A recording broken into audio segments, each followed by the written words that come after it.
So today, looking at a different way of doing Tsog, and here doing it in accordance with the little text written by Dilgo Khyentse Rinpoche. Those of you who don't know, Dilgo Khyentse sort of became one of the most famous Nyingma lamas. He wasn't so famous in Tibet, but because he and Dijum Rinpoche, Khenja Rinpoche, Troshik Rinpoche, these four Nyingma lamas, maybe Mindraling Rinpoche, these were the most prestigious lamas from Nyingma school in Tibet to make it into exile. And Dilgo Khyentse and Dijum Rinpoche both settled in Bodhanath in Nepal near the Great Stupa and built monasteries there and started doing the training programs there for starting with 20 or 30 monks and going up to 40, 50, 100, and then several hundred. But Dilgo Khyentse, the first, was one of 5 incarnations of the Khyentse Wangpo, a sort of a great Nyingma Lama who was not a tulku, but just achieved greatness through his practice. But he became famous as a Rimey master, in other words, collecting all different lineages. So sometimes this word Rimey is translated as non-sectarian, which I don't like. Because in English, if we say the opposite of non-sectarian is sectarian. And in English, if we say someone is sectarian, that's a negative thing, whereas it isn't in Tibetan. Rimey really has kind of the meaning of eclectic. So if we want to put it into, the other time we discussed some words in Tibetan are trubseg, direct ascertaining, like the table, and others are gaksig, the opposite of something, like emptiness, empty of something, undoing. This is an undone, the movie, The Unforgiven. It's not forgiven, and so on. So if we say Rimey, it's a gaksig, not Ripa, not any particular sect. I said that to Matthew Ricard, who's sort of one of the most famous Western monks associated with Dilgo Khyentse's monastery, and he didn't like it very much. He said, no, because Dilgo Khyentse is certainly Nyingma, but he just likes all the other schools. But that's not really the meaning, I think, of Rimey. So I hate to correct Matthew, because, it's better to give than receive. But anyway, it's better to correct someone than to be corrected.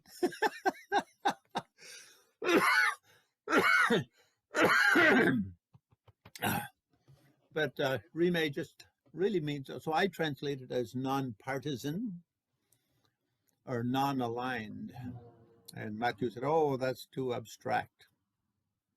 Anyway, Rimey just means during his life collected lineages from many different schools.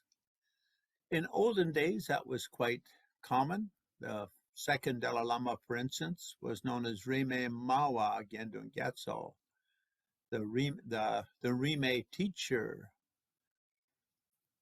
Gendun Gyatso, because he was born in a Shengpa family, and his grandmother was the head of the Shiche lineage, the Machik Lebden lineage, and then as a young man he traveled and collected lineages from all different schools. And whenever he traveled and taught, he would teach whatever was requested of him. But having said that, every Tibetan has sort of, you could say, a root school based on what is their main practice. What is their main favorite meditation practice? And so therefore they will think of their main Lama as the one from whom they received that practice. So for me, I'm really Raluk. I'm really of the Raluk school, the Ralotsua school, because my favorite teacher was Ling Rinpoche, who was a reincarnation of Ralotsua, and my favorite practice is Yamantaka, coming from Ralotsua.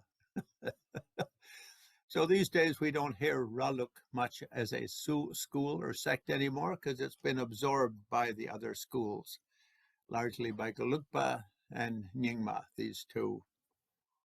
In fact, the Raluk Rinpoche, the Tulku of Ralotsua, these days is for the last lifetimes, has been a Nyingma Lama with his monastery in Parping next to the little Gelugpa temple built to the 21 Taras.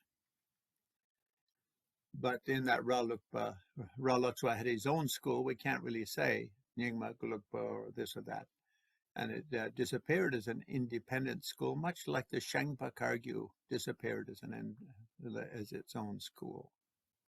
So Rimey here means collected many, and in the case, collected many lineages from different schools. So in that way, I consider myself a Rimepa, because I studied under lamas from 25 or 30 lamas, depending on what the definition of studied is, received lineages from and practiced from lamas from 25 or 30 different lamas from 10 or 12 different schools of Tibetan Buddhism. I would like to say that Tibetan schools are all 90% the same and 10% different. And as the Dalai Lama once put it in one of his books, the difference is largely linguistic and due to, some being in some valleys and having a different cultural milieu, and others growing up in another valley a few hundred miles away, but separated for 10 months of the year by severe winters and fertilizing in, what would you say, growing in their own way through their own oral transmissions over the generations and centuries. Anyway, the first Khyentse Wangpo, in about 1850 or so, came into great prominence and traveled around Tibet collecting lineages from many different masters of all different schools and putting them together. Another great Lama, Kongtrul the Great, is known as, was Karma Kargi by ordination, and Khyentse Wangpo was Nyingma by ordination, monastic ordination. So monastic ordination really means when they're a kid and they first go into a monastery. So it doesn't necessarily mean that's the school or sect they will become mainly in their life, but it's usually a strong influence on their life because they spend between ages, 6, 8, 10, up until they're 20, generally in that particular institute. And so he's often said to be the forefather of the Rimey movement of the mid-1800s. And together with Kongtrul the Great, it's now Jemgong Kongtrul the Great. Some controversy around the present Jemgong Kongtrul, simply because he was one of the 4 Karma Kargyu regents after the death of the Karmapa. And then he died, last one died in a car accident, and then his reincarnation gave up his tulkuhood when he was about 25, 4 or 5 years ago, I guess, and to become a doctor. But anyway, the tulkus are a little bit like that. They go their own way. But so the first Khyentse Wangpo, and as he's known, and when he died, they couldn't figure out who was his reincarnation, so they had 5 kids who everyone was arguing about, this one, this one, this one, this one, this one, this one, this one. Did I say 5 yet? This one, this one, this one, this one. This one, I missed one. So they thought, well, rather than go to war over this, each of them will be a tulku. One will be the body, mind, the other the speech, the other body incarnation, mind incarnation, speech incarnation, mind incarnation, and Yunden, realizations, and Yunden and Chinle, activities incarnation. And so then there became to be 5 Khyentses in the next generation. That's quite common in Tibetan world. When the second Dalai Lama died, they said, who's the reincarnation? How can we find him? And they asked the state oracle, and the state oracle said, he has 100 incarnations. The problem will be finding the one who does the best job. So of the 5 Khyentses, I met and received lineages from 2, from Dilgo Khyentse himself, who was sort of the older one in India at the time, and Bero Khyentse. So we could say Dilgo Khyentse, who is 90% Nyingma and 10% other schools, and Bero Khyentse, who was 90% Karma Kargyu and 10% other schools. In fact, the Medicine Buddha empowerment I gave a couple of weeks ago, that came first. I received that transmission from Bero Khyentse, one of the 5 Khyentse incarnations. The most famous Khyentse these days is probably Zangsar Khyentse, who made the film, The Cup, and then Travelers and Magicians. 2 of his films became very successful. And he built a monastery in Bir, not far from Dharamsala, maybe 3 hours by bus, an hour and a half by my motorcycle. And teaches a lot internationally and traveled and teaches a lot internationally. I did so at least until COVID set in. And very wonderful young Lama. Young, he's like 40, 50, but I'm in my early 70s. So to me, by my standards, young. By some of your standards, he's an old guy, 40 or 50. Old guy.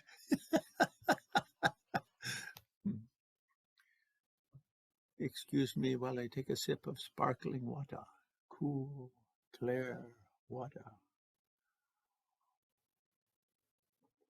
Anyway, I met Dilgo Khyentse in Bodh Gaya, maybe 73 or 1974.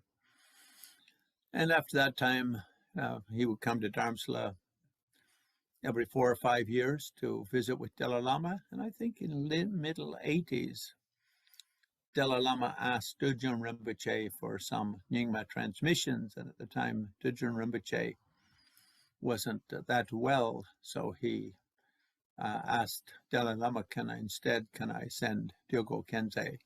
Because he holds those same lineages and we have them from the same guru in Tibet. So the Dalai Lama wrote back and said, okie dokie.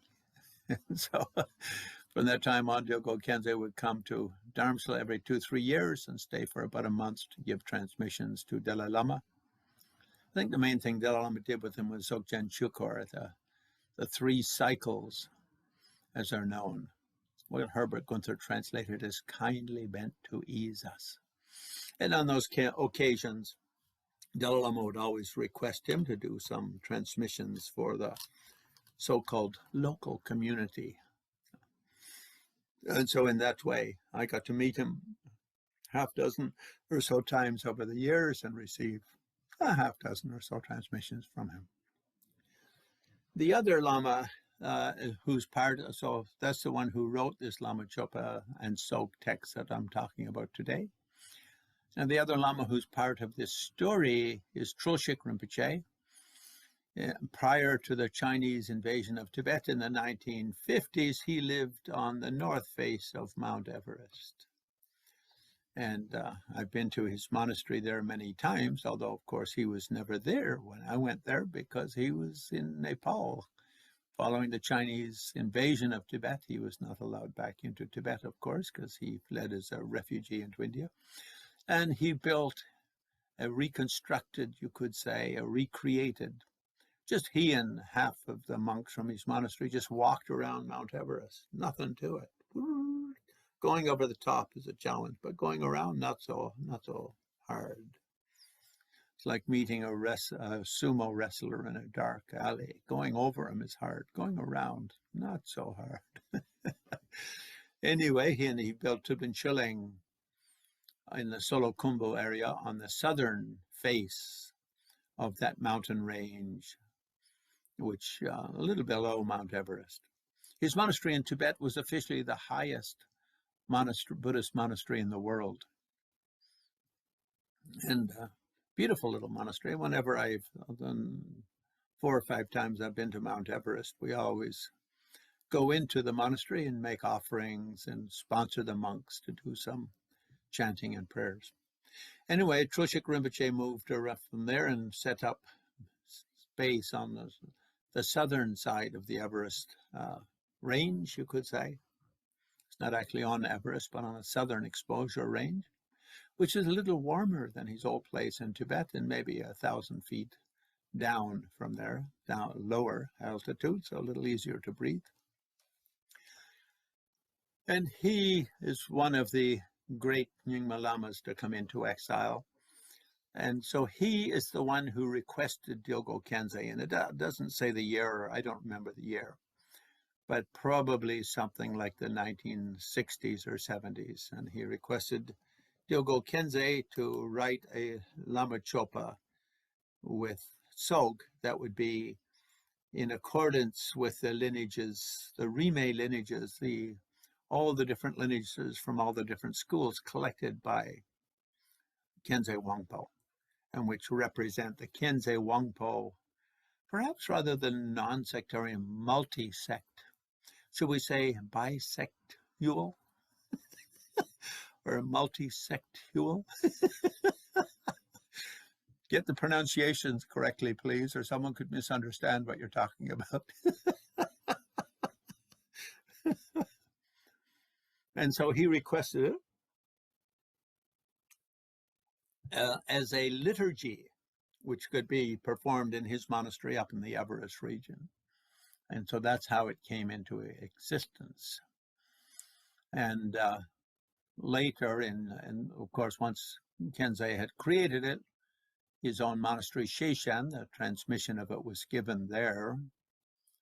And the Shechen monastery took it on as a bi-monthly practice, something which was chanted by the whole quorum of monks and associated nuns associated with the monastery, and of course all lay practitioners who wanted to join in. So on the 10th and 15th days of the lunar cycle of every month, they all get in and chant and sing this with very beautiful melodies. So I don't have the melodies with me, I don't have the Tibetan text, so I cannot sing like I did with the Lama Chopa of last week, because I don't have the Tibetan text with me, and that was used during the translation. Then maybe, I don't know, 20 years ago when I was in Chicago, I used to often, on my visits to Chicago, I'd teach in the Rimey Center there, a center with the name Rimey. And would have lamas from different schools teach whenever they came through town. And they asked me if I would translate this for their practice, which I did, and it eventually came out as the book, A Rimey Tantric Feast or something like that.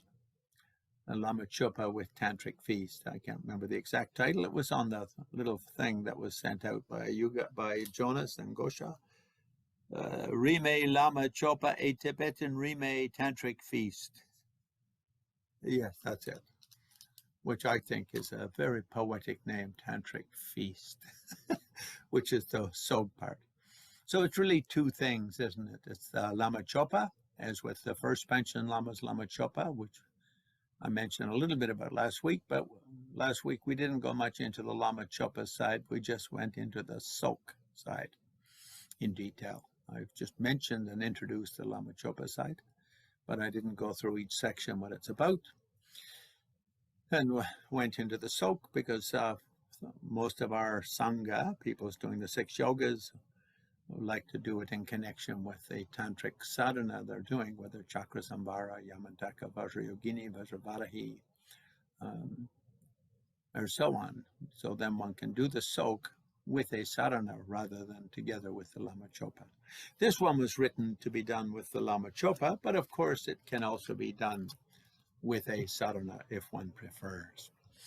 Now, the thing is with this text, one reason I like it a lot is it sort of gives an overview of Tibetan spiritual history, if you will, and particularly into what they call the 8 great practice lineages of Tibet. That means places which are, those institutes which are very famous for their Dharma practice, where everyone studies and practices hard and does retreats and all that. Now, the 10 teaching lineages also do a lot of study and practice. And in fact, the 10 teaching lineages, you could say, are offshoots of the 10 practice lineages. But they have things like Tome Sampota,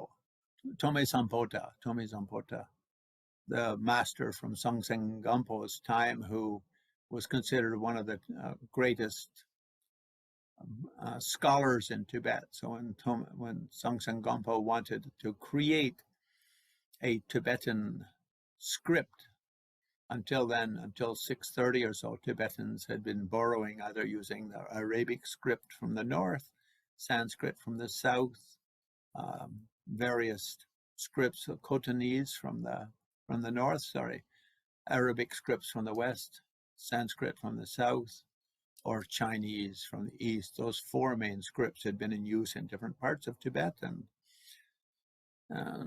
Songtsen Gampo, after unifying Tibet under his rule and making it officially a Buddhist nation, wanted to have a script based on Sanskrit, which would be used by everyone throughout his empire for official purposes. Of course, people next to China could still use Chinese scripts. People on the far north, next to the Silk Road, could use Khotanese, and on the borders of, the East Persian Empire and Kashmir and so forth, could use Arabic.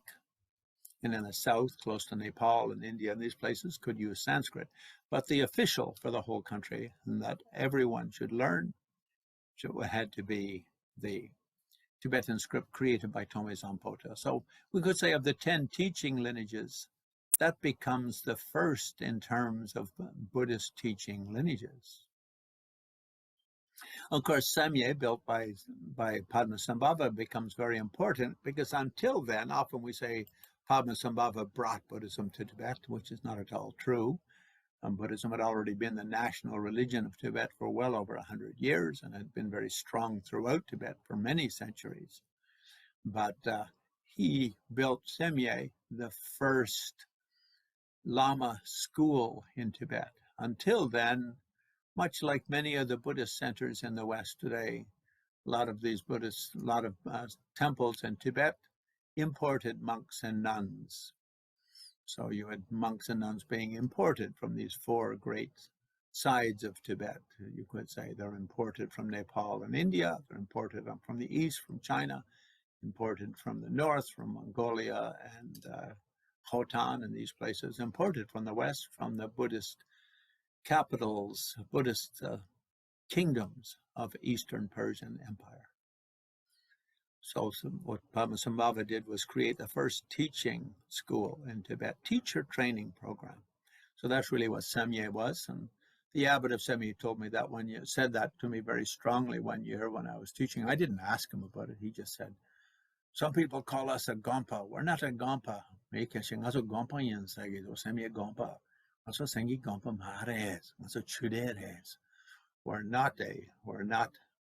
We're not a monastery. We're Tibet's first Chude, Dharma University, for training indigenous. And of course, the 25 Mahasiddhas, often shown in paintings and tankas and frescoes with Padmasambhava, are products of that. People who came and studied in the Chude, the Dharma University of Samye. Why is Samye not a monastery? Because to be a monastery, you must be 3 earshots from the nearest town. You cannot have a monastery in a town. Monastery means, Gompa means remote or isolated place, like a hermitage. So definition is supposed to be 3 earshots from the nearest town or city. And of course, Samye was built in the town of Samye, in the kingdom of Samye, in the kingdom town, the king's town, which was the kingdom of Samye. And so in that way, the teaching lineages developed. You could say monastic universities in those old days are the foundations of the 10 teaching lineages, but many of those were also practices lineages. But the ones who wanted to study Dharma vastly and in very organized ways went beyond mere practice lineage to also absorbing the 10 lineages.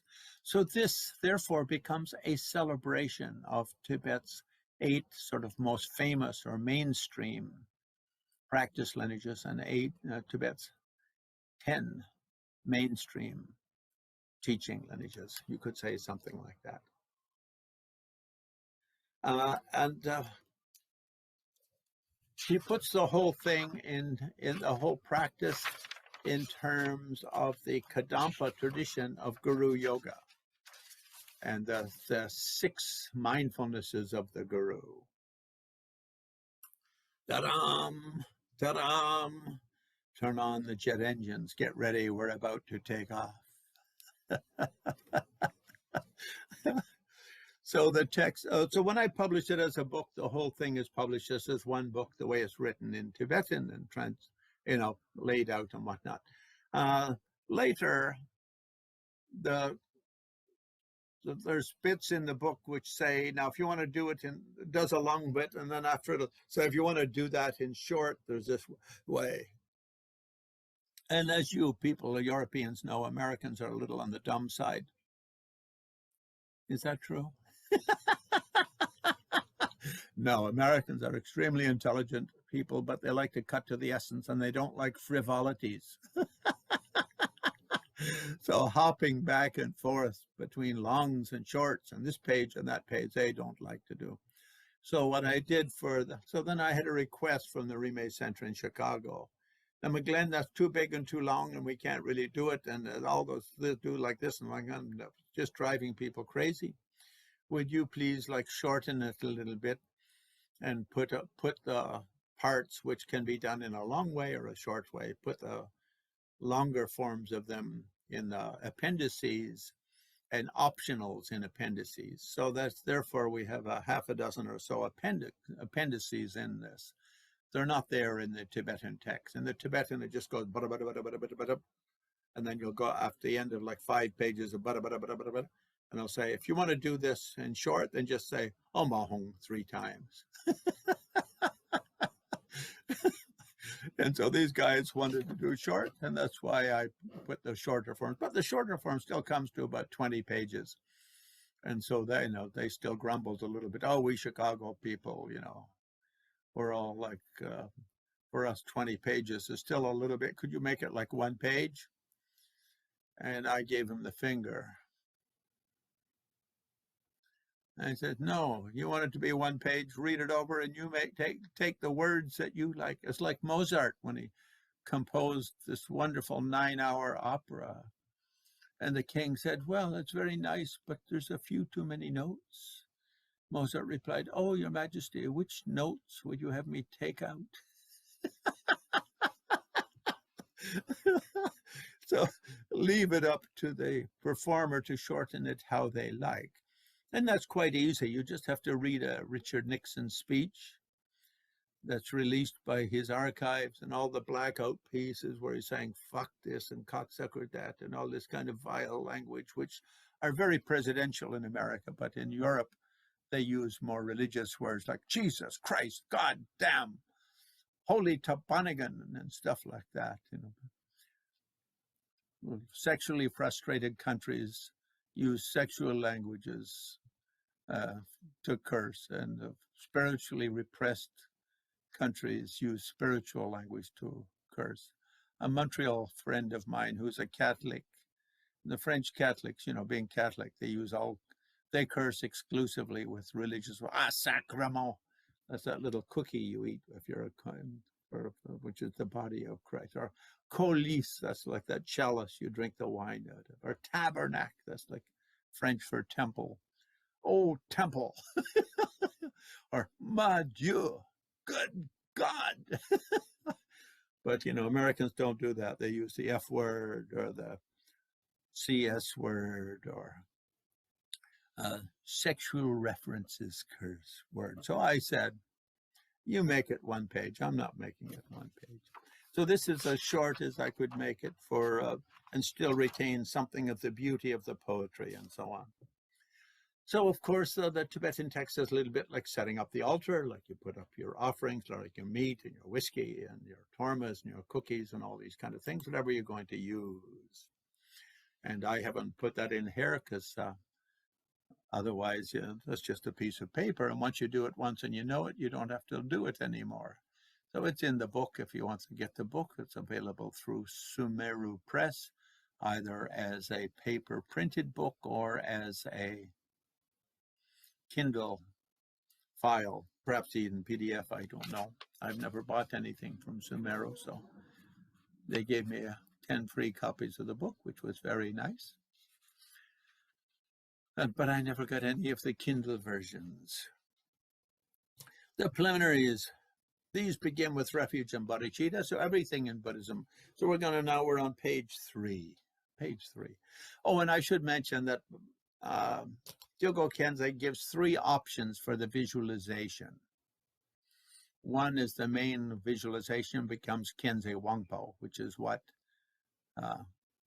Trulshik Rinpoche wanted, because Khyentse Wangpo was sort of the greatest Nyingma Lama of the 1800s, and sort of really made, he and Mipam Rinpoche were both very, very great Lamas, and they sort of brought Nyingma, elevated Nyingma to unheralded heights. And then secondly, was if you don't want to do that, then to put the 5th Dalai Lama. Therefore, in the mail out we did, I put one of the 5th Dalai Lama. Jose Morelli, my Peruvian architect, graphic artist, friend, musician of the Flying Mystics, kindly took a photo, finally worked from a tanka of the 5th Dalai Lama and added little bits and bobs which are there to accommodate Dilgo Khyentse's way. Like in Dilgo Khyentse's way, if you see the 5th Dalai Lama, he's got a red hat as head of Nyingma, because the 5th Dalai Lama was in the Jungter lineage, the official head of the Jungter, the most important Nyingma transmission, you could say. And he's sort of given that, claimed as a Nyingma by the Nyingmas. So he's given a red hat, and he took a tanka with a yellow hat and just put it red. And supposed to have a Padmasambhava floating in a halo above his head, so that he borrowed that, and so it's a Photoshop job, basically, you could say. Lamala, shall we share it on the screen, the text? Okay, you can pop it up. Why not? For Jose's wonderful work.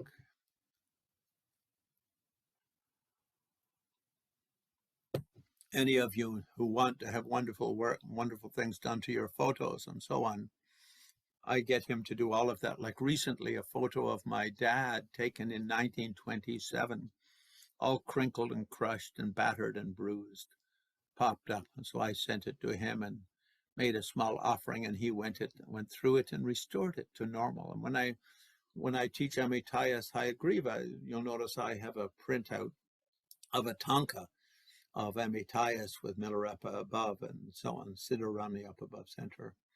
And there's an old tanka in bad condition. So I paid him $100 or something to go through that and tidy it all up. I'm not suggesting you pay him 100. You should pay him 200. I get away with paying him 100. You pay 200. Anyway, so Jose Morelli, Jonas has his email if you want. But for things like, mostly I have him do Dharma graphics for me, for like this image behind me with Pabanka and Ling Rinpoche, Trijang Rinpoche. It was a very old photo, and he took it and totally refreshed it. And the Dalai Lama photo, he was actually present when that Dalai Lama photo was taken at the end of an interview I did with the Dalai Lama in 1998. And Dilgo Khyentse on the Dalai Lama's right, the viewer's left, and Sakya Trisen, head of Sakya. So I almost always only have him do Dharma stuff, but occasionally a family photo. Call me narcissistic. I'll take it as a compliment. Okay, so that's the photo, and holding Vajra and Bell, a longevity vase in his lap, and could put it in his lap, Jose, and I thought it would be better to put the longevity vase in front on the seat, and of course a little practice table down below. This is a famous tanka belonging to the Rubin Museum, painted during the fifth Dalai Lama's lifetime, and therefore is seated on a throne, square throne, as opposed to a cushion with lotus flowers, which is usually the case with lamas who have passed. Okay, we can remove that now. And we don't have to go through the text like that. We just go back to normal. And people, I ask people to make printout. And if you were too, what do you call, busy, distracted to make a printout, and you can't turn to the page numbers, then I'm sorry, I was just scratching my head. Then you can just listen, and I'll be reading the text and just commenting from it anyway. So just listen more carefully. And if you have the text, then you can turn to the page and so on.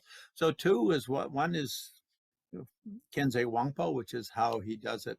Trulshik Rinpoche originally done it. The second, the fifth Dalai Lama, which is a lot of Nyingmas specialize in the Jangter, the Northern Treasure tradition. So for them, the fifth Dalai Lama is the main master of that lineage from his generation, right one after Chogyar Lingpa.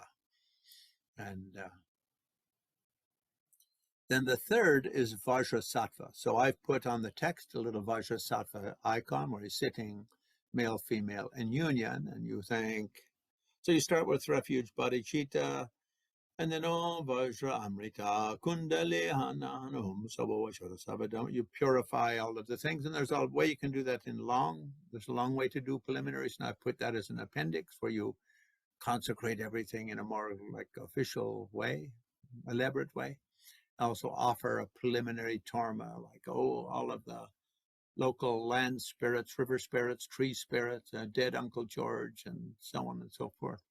Please accept this torma and don't interfere with our practice. Now, this is common in many of the ancient traditions, is that we honor local spirits in that way. The first time I took a group of Tibetan lamas to Mexico, down to the Yucatan, to the Mayan culture, we did not request. They sent a 90-year-old granddad shaman to travel with us with his maybe 12-year-old grandson. And wherever we went, before we were allowed to do any rituals, he would go out with his tree branch and sprinkle water in the various directions and chant a little prayer to local spirits and saying, these bunch of Tibetan foreigners coming here to do these rituals, please don't be offended. I know they got funny haircuts and they're wearing a kind of a weird red outfit and funny shoes, and their eyes are a little bit different than us around here. And they're all a little bit more moon-shaped faces, and we're over here more horse face-shaped faces and so on. And I'm just roughly translating what I think he said as he sprinkled and chanted in the directions. And his grandson would help him with all of this. So doing that kind of preliminary thing to the honor of the local spirits, dead Uncle George and all of that. And many of you, of course, you'll come from a Judeo-Christian tradition, meaning, and some of you, of course, Koreans will come from a sort of a Buddhist Confucian tradition, and pre-Buddhist Confucian, then the shamanic traditions of Korea. The same with Russia, sort of very elaborate background. So if we go back over 5,000 years of our spiritual ancestry, spiritual practices, how to honor that, that's in the appendix. Here we just say, Om Vajramrita Kundali Hana Hana Humpa. And we send out lots of little green, wrathful deities, green being the color of Amoga Siddhi, Buddha activity, wrathful Buddha karma, you could say. And they go out and they chase away all negative forces and purify in every way and turn into, so it's what is it? Amrit Kundali. It's sort of the idea of a Buddha form, wrathful Buddha form, which turns all things to nectar, turns poisons to healing medicines. So any negative things in the substances being offered, like if you're offering GMO, wheat with bread made from GMO. Oh my God, not from GMO. No problem. Om Vajra Kundali Hana Hana Humpe. You're ordering something made with it, something out of a can with like a whole bunch of like artificial sweeteners and flavors, poisons, poisons. No problem. Om Vajra Amrit Kundali Hana Hana Humpe. All poisons are transformed into an ocean of nectar. Just recollecting the nature of emptiness and the purity of all things, and then going into emptiness. And then coming out of that, the actual practice is the 6 recollections of the Guru. Thinking about so it's Lama Guru Yoga in the old Kadampa tradition was practiced as 6 satipatthanas, or 6 mindfulnesses. Recollecting the Guru's physical presence in the world. Om Shinujnana Vajra Sabhava Makunya, places and beings, mind and objects, our emptiness, the singular, profound, non-duality, wisdom emanates. Can we make this into a rap song? You guys in the background, you can bring them boom, boom, boom, boom, boom, boom. Emanates, and without losing balance in the unity of physical and spiritual realities. So I like that. Sisha is using the word Sisi Zhengtrao, which I mentioned the other day during 6 yogas. The world and all things spiritual and all things secular in balance. The singular, profound, and non-duality wisdom emanates, and without losing balance in the unity of physical and spiritual realities, reveals the world as a wonderful place, a mysterious tantric paradise beneath none. Yikes. Freudian. There might be one above, the one beneath none. We can never be sure. Anyway, Akanista is the old Indian mythology that we humans all come from another planet called Akanista, the place beneath none. As I mentioned on the Poa teaching on Saturday, those of you who attended, the Bunpo Lama Tenzin Nyangdak sort of referred to this. The reason we humans love to fly and dream of levitating and flying and have this kind of, let's get out of here in this dirty old part of the city where the sun refused to shine. We gotta get out of this place. That's because of the Akanista ancestral memory. So we visualize coming out of emptiness into Akanista, a paradisical Garden of Eden kind of a place. In the space in front of me, on a throne upheld by lions, sits my root guru, master of incomparable kindness. His form is that of all-pervading Buddha Vajrasattva, his body white with radiance, like a snow mountain struck by a light of 1,000 suns. So those of you who have joined me on one of our Mount Everest trips, when there's lots of snow, it's a bright, sunny day at that high altitude with no dust, the way the sun bounces off Mount Everest when it's very snowy. When you're sitting in Tulshik's Rinpoche's monastery overlooking Everest, looking up at the north face of Everest.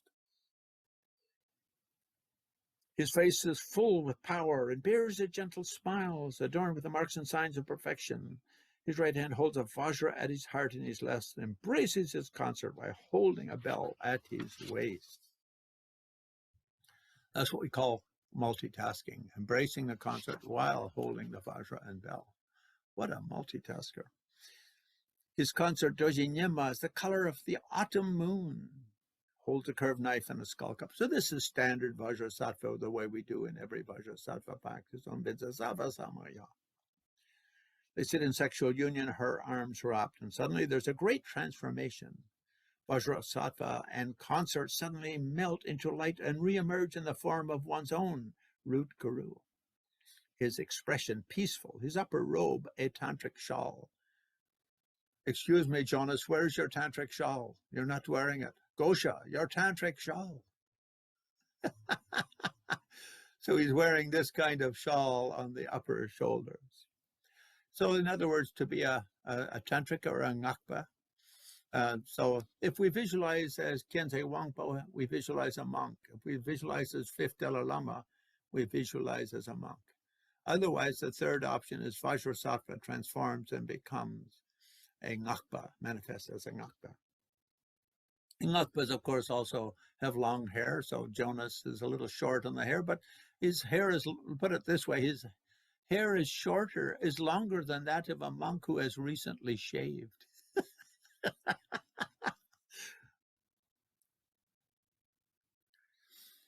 His upper robotentric shawl, he is dazzling in presence, like a brilliant rainbow body, seated amidst an inconceivable ball of light. His nature is that of non-dual bliss and emptiness. His five skandhas, the five Buddhas, his elements, the various consorts, so the four elements, the consorts of the four directions, and of course space, the fifth consort. Embodiment of a countless mandalas of peaceful and wrathful deities. So when we say like that, Shitro, that's a Niguma way of saying the mandala of 100 peaceful and wrathful deities, but it can be, all schools have peaceful and wrathful deities, so it can be used in a more sort of general way. Embodiment of countless mandalas of peaceful and wrathful deities and myriads of powerful dakas and dakinis. Sounds like me. Who does that remind me of? Me. Emanating in ways suited to the needs of those to be trained.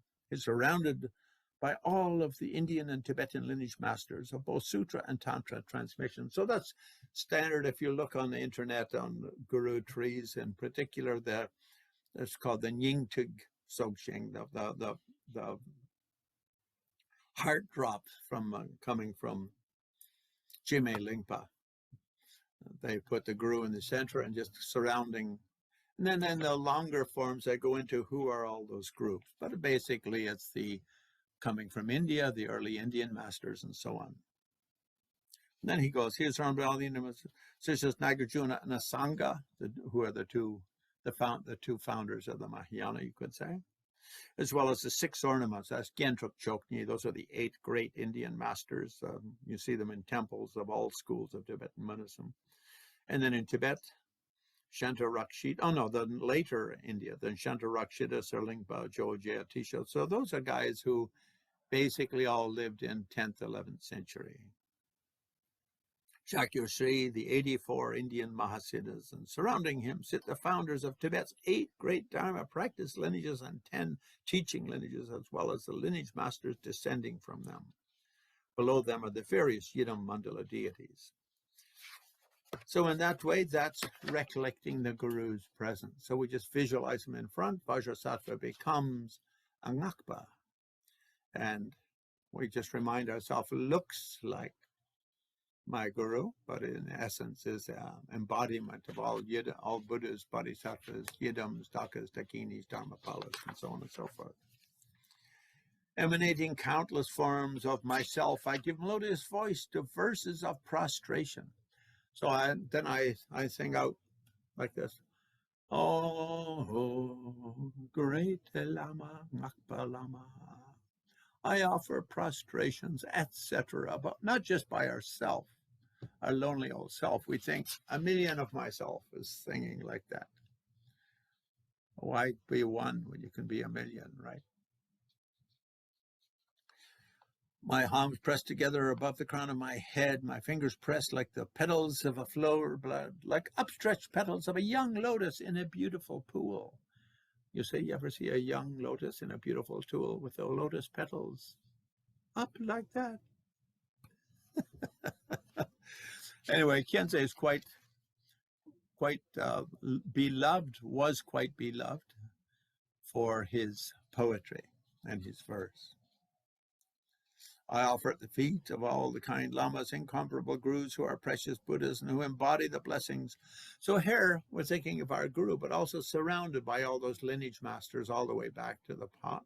So that is the recollection of the physical presence. So recollecting Buddha, Nagarjuna, Sangha, the 84 Mahasiddhas, the great masters of India, then the lineages in Tibet, like that. In order to delight my all-wise Lama, my all-wise Lama. I like that expression, my all-wise Lama. We can just make that short. If your Lama's male, Mr. Wise Guy. And if she's female, Ms. Wise Guy. If she's very old, Grandma Wise Woman. I offer glorious 7 precious jewels in form, 7 outer offerings, in essence, 7 inner offerings. Please accept them and bestow waves of inspiring blessings. So in that, we make do the invocation of the visualization of our guru in the form of a ngakpa, surrounded by all the Indian and then lineage masters from Tibet. Secondly, recollecting of the excellence, the yunden of the guru. The precious spiritual masters, the jewel-like gurus, are inseparably one with the Dharmakaya of all Buddhas, indistinguishable from the Tathagatas themselves, in teaching the Dharma and working for the world. They are measureless in wisdom, compassion, and power. Sounds like me. It is through the kindness of the compassionate guru that we enter into the enlightenment path and are guided to spiritual realization. Fearless in the practice of the 3 higher trainings, they embody every quality of learning and insight. So learning and insight here is, Shetrubnye, the merit of making a small offering to a single pore of the guru. So this is sort of a famous verse from the early days. The merit of making a small offering to a single pore of the guru, of the light of a butter lamp with a single drop of oil. So you test, you see, if you can get a butter lamp with a single drop of oil to ignite. Well, if you can, the merit of offering that to a single pore of the guru exceeds that of making countless offerings over many eons to all the Buddhas of the 3 times and 10 directions. Do you think that's an exaggeration? Putting 1 drop of oil in a butter lamp and offering that to 1 pore on the body of the guru is more merit than offering to all the Buddhas past, present, and future, not only of planet Earth, but of all 10 directions. Thus his kindness is beyond all reckoning. So we call this, what do you call it? Poetic excess. But anyway, it's a common statement made in all the Buddhist teachings, and probably comes from Naropa or one of those writers who is often quoted for a guru yoga practice. O all-wise Lama, Lord of wisdom and compassion, you and all of the great masters of the past in secret essence were actually Buddha Vajradhara, manifest as adepts, yogis, translators, pandits, in order to train the beings to train. So we're not just giving honor, we're not just recollecting our own teacher, but all the masters in the past. And of course, they're all dead. So what do we know about Dharma? It's from whatever is our, rickety-tickety excuse for a Lama, right? I mean, if you're born in some valley and calm in Tibet where all you got is some toothless old half-baked, half-educated, half-practiced Lama, he may not be much, but is the best you got. And so whatever Dharma you know comes through him or her. Of course, the more then there's an expression. If you regard your rickety-tickety half-baked Lama as a fully baked, fully qualified Lama, you get all the benefits of studying and training under a fully qualified Lama. So this sort of emphasis is put there that the Dharma we get from a Lama is less to do with the quality of the Lama and more to do with our own quality as listener and practitioner. Then it goes on like that, and it's got some very beautiful verses. On the mandala offering base of the 4 elements, symbolizing the 4 immeasurable mind states, I place the 5 strengths and 5 powers as Mount Meru and the 4 continents. The seas between the continents being the 4 transcendences and 4 mindfulnesses. And so we go on like that, like the spiritual presence, recollecting of the excellence of the gurus. The world of form is the 7 limbs of enlightenment. The 8 auspicious emblems are the 8 noble paths. So these are kind of all qualities that we imagine our guru to embody. And through practicing the lineages we receive from the gurus, then those qualities become our qualities. We grow in those qualities of freedom.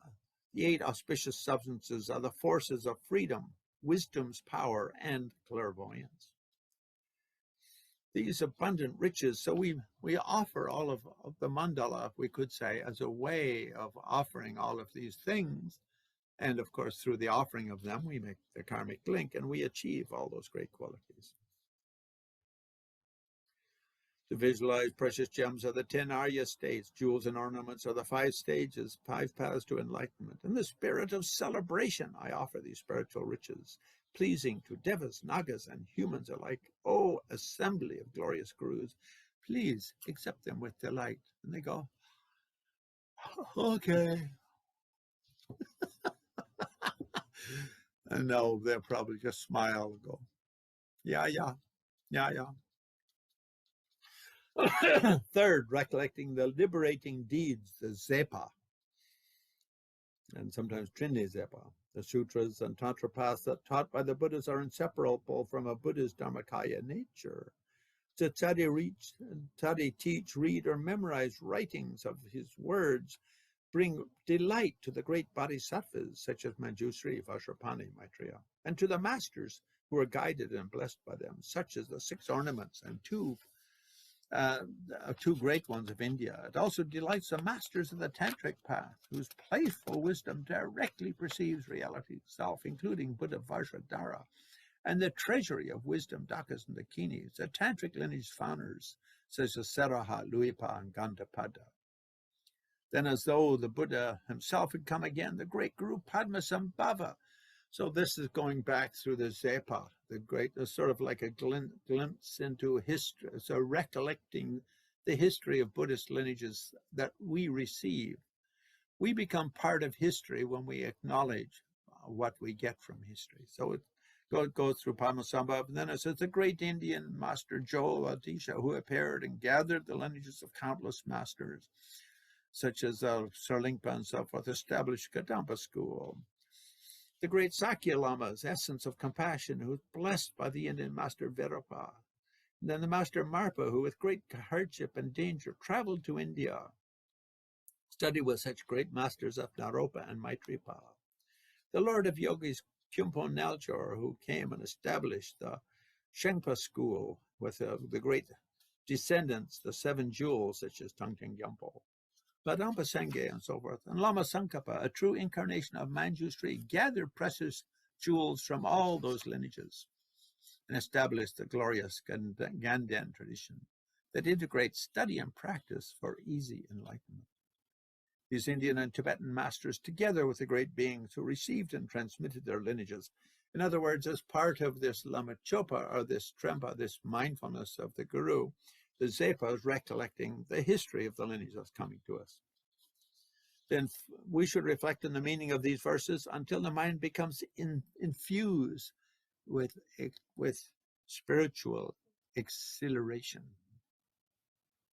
Then if you want to perform an inner offering, do so in the manner of Kusali celebration. That's in Appendix 2. Kusali is you emanate Vajrayogini from your heart, and she turns and looks at you and slashes off the top of your head and picks it up and turns it into a skull cup, and then chops your body up into little pieces and throws it into the skull cup, and then the Lungyo Meabar, the fire mandala burns and the wind blows, the fire mandala burns, and all of it melts and boils and becomes Amrit.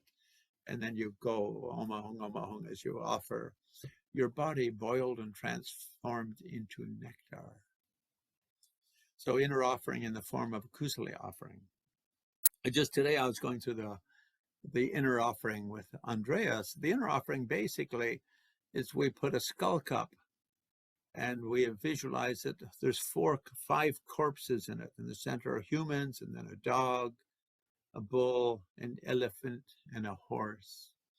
And between them, the 5 liquids: sperm, menstrual blood, pee-pee, poo-poo, and marrow. And these are the substances from which our world is built. And we put these in a skull cup, and then the wind blows, and the fire blares, and all the substances in the skull cup melt and boil. So all those 5 corpses melt like butter in a hot frying pan. And all of the 5 liquids, the sperm and the blood and the shit and the piss and so forth, melt. And then we go Omahong, send lights go out and pull back the essence of all the blessings of all Buddhas and Bodhisattvas. The Hong falls into it and transforms these 5 meats and 5 poisons into 5. They're totally, all bad smells and tastes and so forth are completely transformed. Completely transforms into healing nectar or medicine, into Amrit. And Om makes the little skull cup become as big as a vast ocean. The meaning is that everything in this world is basically a composted bodies of dead living beings and composted poo-poo and pee-pee like animals out there. Elephants out pee-peeing and poo-pooing out in the middle of the jungles or in your local zoo that falls to earth and gets composted and recycles. And then later you're eating a tomato and you're eating pee-pee, poo-poo from the elephant, or from dogs and horses and bulls and humans and so forth. In other words, and their corpses go into the earth and fall apart and become dust to dust and ashes to ashes and clay to clay, and goes back in part of the earth. So every time we eat something, we're eating a few molecules from the body of Buddha, a few molecules from the body of Christ, a few molecules from Judas Iscariot, who are other like famous old people, I don't know, Pontius Pilate, Greeks, Homer, that would be nice if we have a little bit from Homer, and Socrates, nice to have a little bit of, there's a biscuit with a little bit of Socrates. But not only their bodies, but all of the animals they owned. Also their pee-pee and poo-poo and their marrow and their blood and all of this kind of stuff. It's everywhere. So with Omahong, we transform it, is the meaning. The 5 meats become the 5 Buddhas. The 5 liquids become the 5 wisdoms. The 5 delusions represent the 5. The 5 liquids represent the 5 klesha, which become the 5 wisdoms and the 5 dakinas. And anyway, that's Kusali is in an appendix. Then cultivating the mindfulness of the Guru's enlightenment activities, Trinle. The beings of this dark age, such as myself, obscured by karmic instincts and other distortions, have not the good fortune to meet with the Buddha, nor to hear him and teach them. So, for people like you and me, we don't get to meet the Buddha. Why? Why, he's dead. He's gone. We're a different time, different place. Who do we get to meet? Whatever teachers we meet. Those teachers, you could say, are like ambassadors of the Buddha.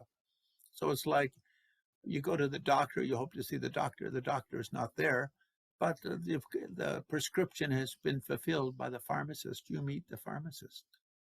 So that pharmacist or that nurse, like that. The force of our kleshas are strong, the power of the antidotes weak, and we are poor when it comes to the wealth of spiritual conviction, joyous effort, and wisdom. Not me. I'm rich in those things. That's talking about my brother, or maybe my sister. Me, I'm rich in those things. Or maybe Dilgo Khyentse was talking about himself. I don't know. Or maybe he was being falsely modest and boasting he's really rich in those things. And his students will think, wow, he says he's so humble. He must be very rich in those things. In times such as these, to arouse even a small spiritual thought is rare.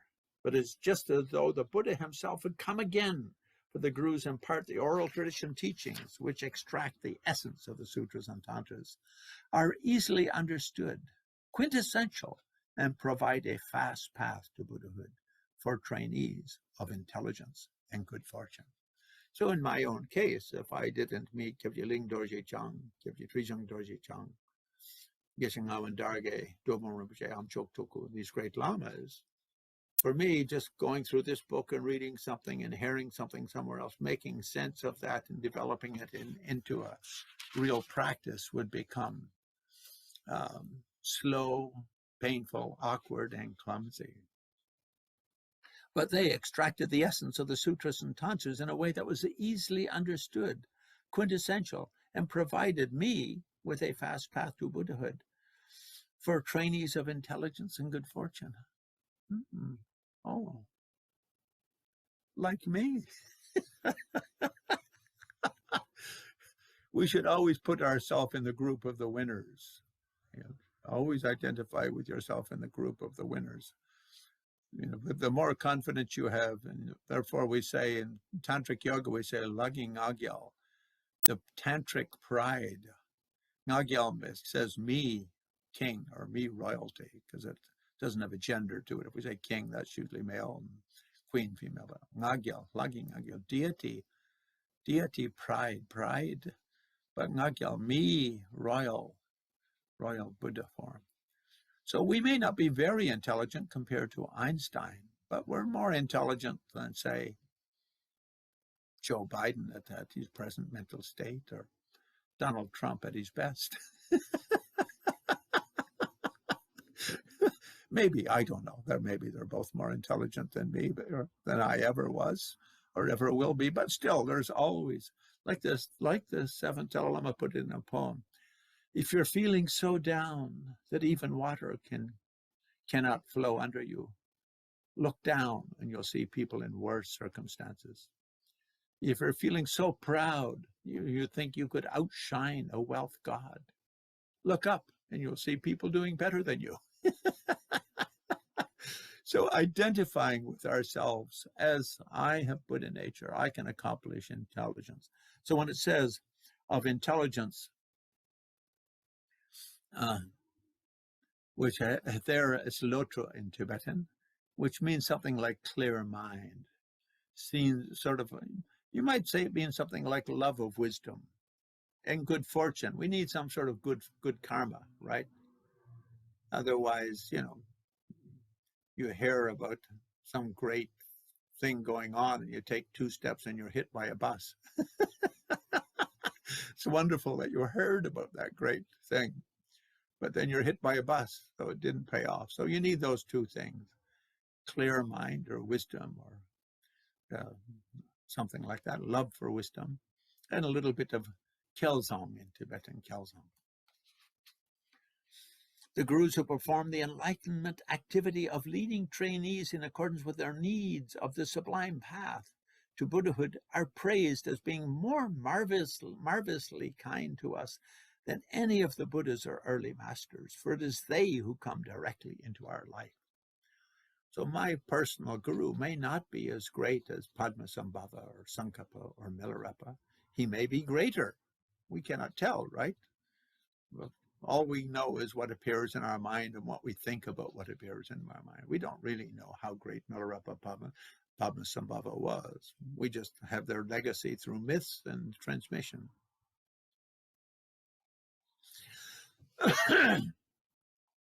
But the one who comes into our life and gives us the benefit.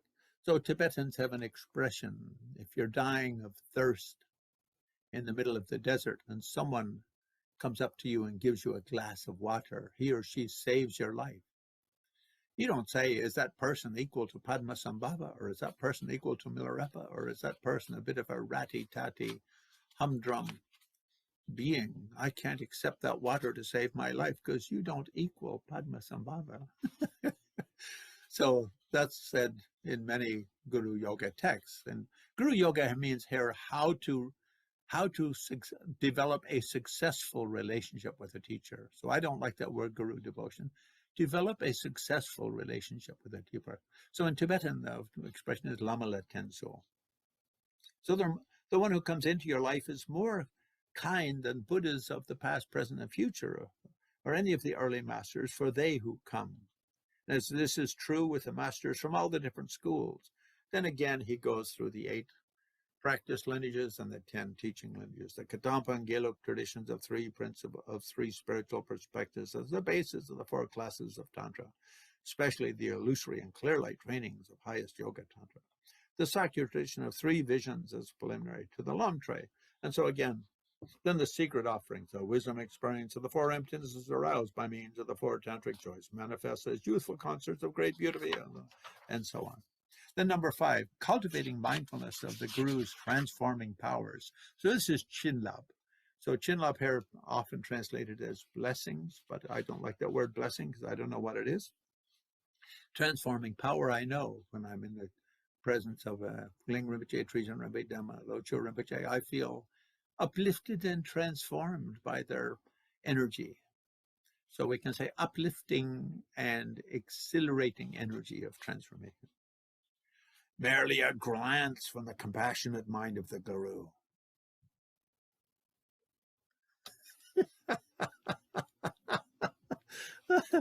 Sprouts the seeds of the path of liberation.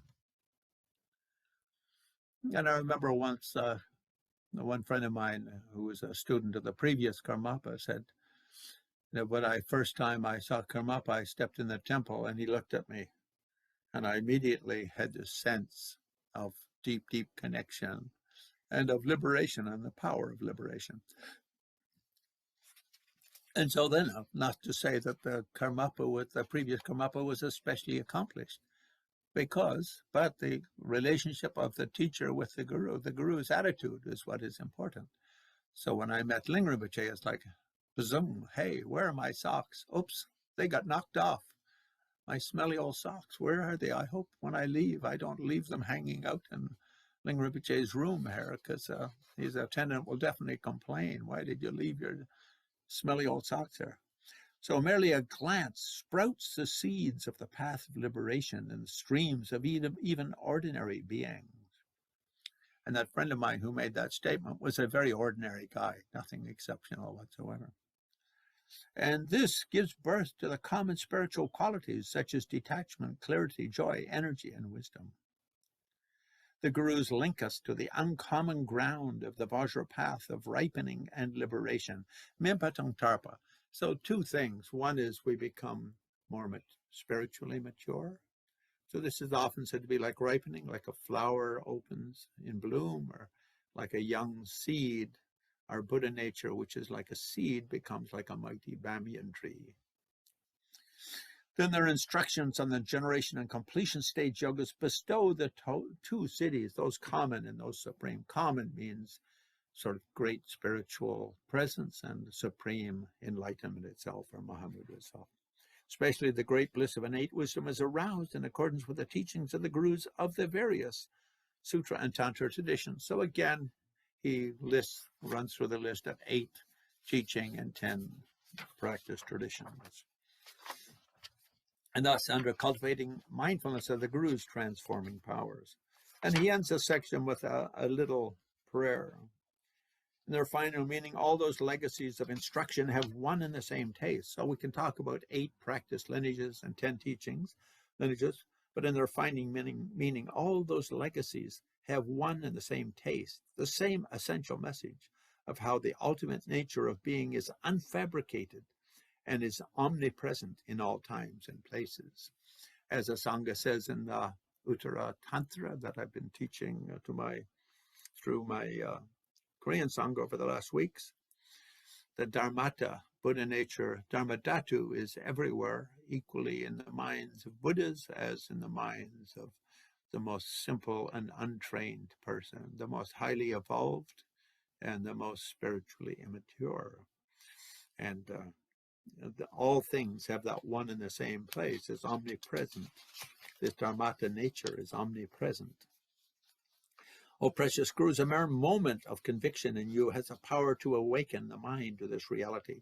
In other words, by relying correctly upon a teacher, one can immediately awaken to the reality of the infinity of being, the one flavoredness of being. By relying upon the power of your blessings, the warmth of the experience of the signs of progress. So when we notice we're practicing Dharma and getting some progress, this is like a very warm experience. So this is kind of a poetic twist by Dilgo Khyentse. And it naturally causes all spiritual realizations to grow, like grass under the warm summer skies. So in that way, when we think of our teachers, our lamas, our gurus, in a very simple, practical, human way, you could say. Remembering he could easily be half-baked and what do you call? There's a few words like half-baked and whatnot. But anyway, he could, regardless of his qualities, not thinking like his God incarnate or something like that, but just remembering his delivering the nectar of enlightenment. And when we notice that, we notice the chinlap, the transforming blessings, if you could say. This brings a warmth of the experience of signs of progress. We feel some progress. And this progress, this feeling of the warmth of signs of progress naturally causes spiritual realizations to grow. The 6 perfections of the Sutra path blossom, and the common and supreme cities of the Mahayana way are quickly achieved. In other words, by remembering our teachers in a positive way, immediately our paramita practice of 6 paramita grows and our tantric practice becomes strong. In brief, in a single moment, the guru can arouse the seeds of realization within a trainee, bringing the breath of new life to those suffocated by the constriction of worldly existence. Is meeting with the guru indeed not more beneficial than meeting with the Buddha himself? All of these marvelous effects arise solely through the inspiration of the gurus, through their waves of uplifting blessings. All wishes are fulfilled and all paths accomplished. Aware of this, I turn with joy and intense presence and call to the gurus with a pressing voice. Bestow your powerful blessing waves now.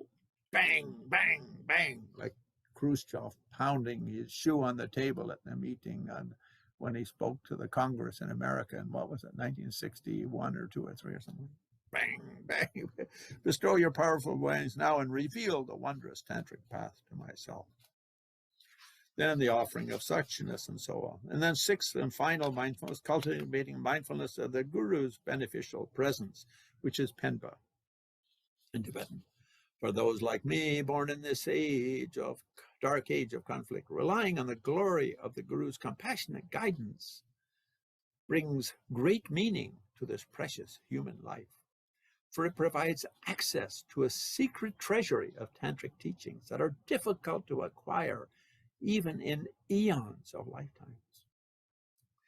So in my own case, if I would have traveled around trying to gain many, many teachings, it would have been a lot of work, very slow, many lifetimes.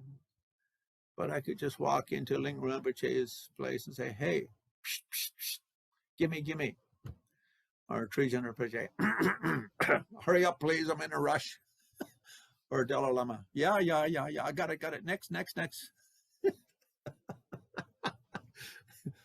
Maybe not that impatient. No, I better not say that. Even in jest, you people will think, what an arrogant penis head that guy is. For those who like me, bring great meaning to this, for it provides access. Relying on the kindness of the compassionate guru brings us to the treasure of vast and profound Dharma jewels and lays the root for gaining the realizations of the path. Meeting the Buddha is rare, but even more so is the fortune of meeting with the tantric path, which has descended to us from Buddha Vajradhara, and was established in Tibet by the 8 practice and 10 teaching lineages. He likes to say that, doesn't he? 8 practice and 10 teaching lineages. And through the kindness of the glorious Guru, these serve as a resource for us as individual practitioners and enlightenment seekers, even today. Even a speck of this precious doctrine, and the word where he uses dul, like a speck of dust, that matures and frees the mind is rare. The chariots of the past, with great personal sacrifice, gathered the strands of all the instructions and brought them together as one, so that now we, without hardship, can receive them in accord with our needs. In other words, the great gurus of the past often had to work very hard to make it seem easy. We say that, don't we? Something is very hard. We say, oh, it takes a lot of work to make something seem easy. Well, the easy path to enlightenment is easy because lots of people did lots of hard work, such as Naropa and Naropa and so on and so forth. So now we, without hardship, can receive these many teachings or lineages in accordance with our needs. In accordance with our needs means we don't need all of them. We need some things that suit what we need for our own personal enlightenment. In my case, it's 6 yogas on Naropa, Yamataka, Chakra Samvara, bit of Vajrayogini on occasion. If I drank too much Irish whiskey and a bit of hungover, a few Amitayas mantras helps. No, I don't drink too much whiskey and I get hungover, but if I would know what to do. Omamrani Zintaya Soha. Hangover gone. So all from the unfolding of the pure aspirations and efforts of the great gurus of the past. So this is the great benefit of the lineage and of the present lineage and the present masters we meet and of the lineages coming from the past. We should recollect this as the 6th mindfulness. And then he goes through it's presented as 7 limbs like prostrations and offerings and so on and so forth, like the 7-limb puja. And he does it in very beautiful sort of language. In the marvelous deeds of the gurus and the meritorious presence of the Buddhas, bodhisattvas, prachikas, sarvanas, as well as the goodness in every living being, I lift up my heart and rejoice. So these sort of seven young Ladumbas are known in Tibetan. Just as the Buddhas and Bodhisattvas of the past, as well as the knowledge holders, Dakas and Dakinis, cultivate an ocean of precepts and training and outer, inner, and secret levels. From now on, I will take up that great path and for the benefit of all living beings, resolve to maintain the precepts and trainings well. Then there's a general call to the gurus, which is very kind of goes through the 8 lineages and 8 practice lineages and 10 teaching lineages. So again, it repeats Buddha, Shakyamuni, going to Maitreya Sangha, going down to Nagarjuna Sangha, down to Vasubandhu and Santa Rakshita Sarlingpa. Then Buddha Vajradhara, going to Vajrapani and Lokeshvara, and the 8 great Mahasiddhas and the 84 Mahasiddhas, especially Luipa, Gantapada, Virupa, so on. And then in Tibet, Padmasambhava and so forth. And then going on to the 10 great pillars of the teaching lineages, who are the Jamgon Tumpi, Beru, Ka, Chok, Zang. These are also the early Tibetan masters who created, you could say, Dharma schools to train. There were also practice centers, enlightenment centers, but their emphasis was to produce trained Tibetan teachers. I call to the lineage gurus of the transmissions of the old and new Kadampas, glorious Atishas, and so forth, lineage of the Lamtraya, of the Sakyas, of the Dokpo Kargyus, and the great Buddha Vajradhara, to the gurus of the Shangpa school, to the gurus of the Shikpe and Shud, and to the 6 Kalachakra yoga lineages, and to Ralotsua. And as I said, I'm really Ralotsua school. People say to me, what sect are you? I say, I'm sectless. Call me celibate when it comes to sect. Because Ralotsua, his sect has disappeared, but his lineages continue in all the schools. Then it ends just with send forth your empowering blessings for this, that, and the other, that I and all others from now until Buddhahood may be guided until our enlightenment by the spiritual masters. That way, send forth your empowerment that we may progress through all the levels of practice. Especially, may the bodhicitta spirit, the aspiration be of universal good, grow deep from within the depth of my heart. May I use body, speech, mind only to benefit enlightenment in living beings. May I contribute to the spirit of unbiased sutra, study and thought, and may the 2 goals naturally be achieved. The 2 goals are dunyi in Tibetan means the goal to benefit myself and the goal to benefit all living beings. Goal to benefit myself means achieving enlightenment myself. While I'm doing that, it'd also be nice if I can be a little bit beneficial to others. That would be useful. rather than like get on everyone else's nerves and drive them bananas with whining and quetching for years in a quetching and quetching and quetching. I love that Yiddish word, don't you? Quetching. Stop quetching. Is that Goya quetching again? And then he calls to all the various lineages. And I call to the gurus, the Goya Sakyabas and the Karyus. And I call to the gurus, the Sankapa tradition of Rio, who hold the lineages and so on. So like that. Secondly, attracting the Guru's blessings by means of recitation of his name mantra. So we've done the 6 recollections. So then we visualize the Guru looking like a Ngakpa, wearing a Ngakpa robe. I'm not sure. Long hair or short. Hair comes and goes, right? We do his name mantra. And so a name mantra is Om Guru Vajradhara, whatever is our Guru's personal name, usually put in Sanskrit. Om Guru Vajradhara. Sarva Siddhi Hong Hong. At the end, we put Sarva Siddhi Hong Hong. So Sarva is Om Guru Vajradhara. So we give an honorific title, like, oh, great Buddha, fully enlightened tantric master, something like that. And then we put his name, like maybe Jonas or Bill or Bob or Louise, but translated into Sanskrit for a bit of mystery and fashion. And then Sarva Siddhi. Sarva is all Siddhi, realizations. Sarva Siddhi, Hum Hum. Oh my God. Sarva Siddhi, Hum Hum. So accomplish like that. And then at the end, there's a general, that's a very specific one. So, for instance, when we do Padmasambhavas, he has his own. Amahum Binzaguru Pema Siddhi Home, Naropa has his own. Amaguru Hasavaja Sarvasiddhi Pela, Pela Home. Omaguru Hasavaja Sarvasiddhi Pala Home. Omaguru Hasavaja Sarvasiddhi Pala Home. Like that. So there's various forms, but it's usually Om at the beginning and Hung at the end. And then we string various words in between. And then as a result, and at the end you can say Omahum Mahaguru Sarvasiddhi Hung. You can just say Mahaguru, great Lama, great teacher, something like that.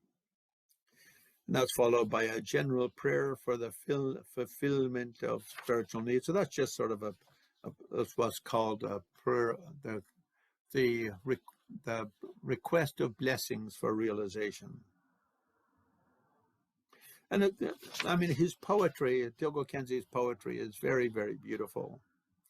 Precious Guru, embodiment of all objects of refuge or reform, a reflection of the wisdom of all Buddhas, and all-embracing Lord of all profound mysteries. So it's much nicer when we say that about our Guru than if we say, oh, my Guru, who smells a little bit like he hasn't taken a bath in 6 months, and his nose is dribbling a bit with snot because he's got a bit of a cold, and he hasn't swept or vacuumed. I remember once when I was with one of my Niguma gurus, and someone needed an exorcism done, and he said, well, tell your mom from Brazil to send me like a underwear that she's worn for a few months. And the lady said back, well, but she changes her underwear 3 or 4 times a day.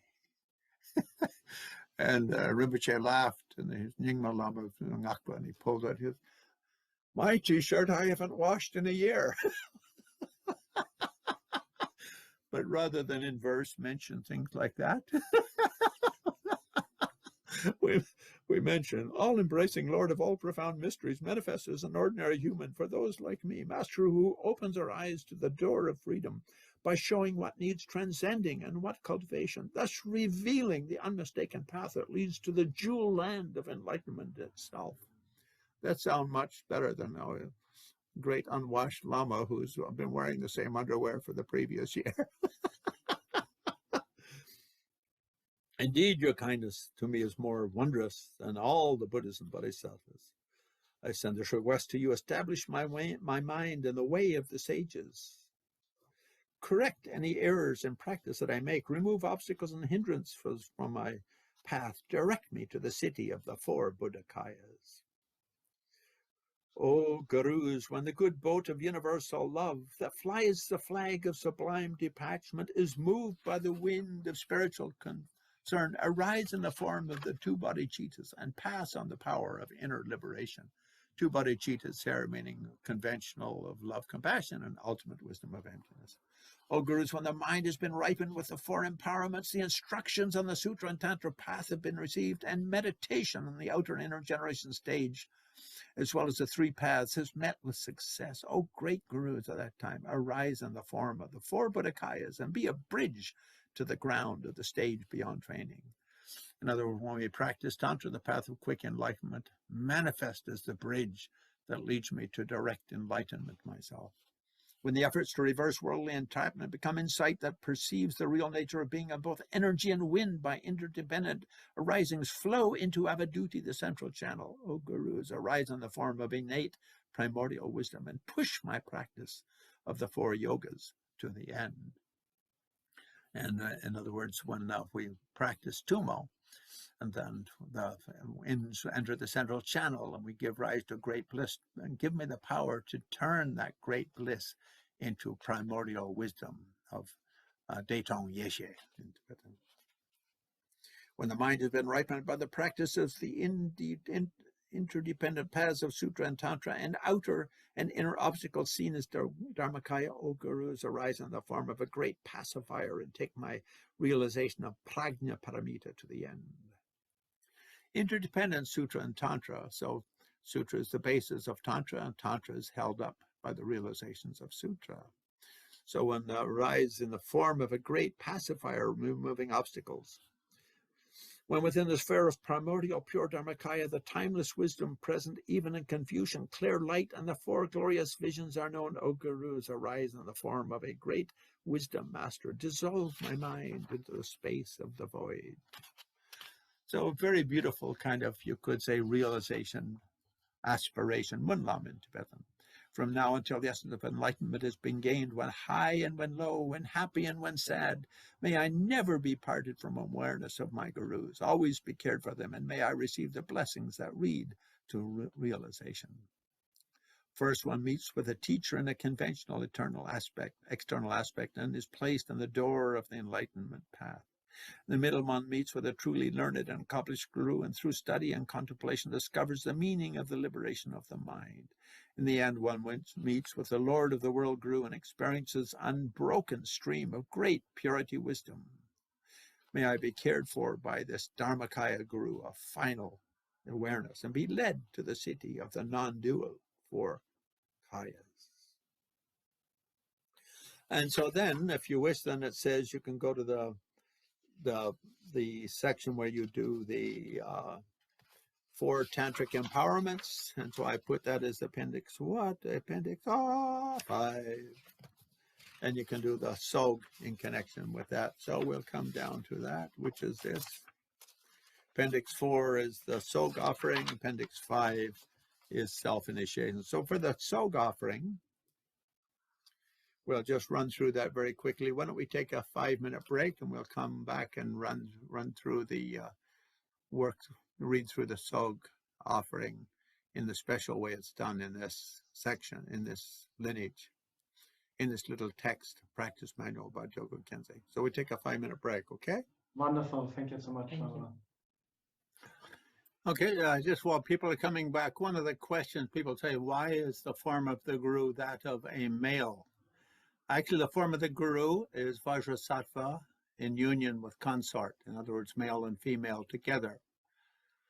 And so that Vajrasattva transforms and becomes our own Guru wearing a tantric shawl.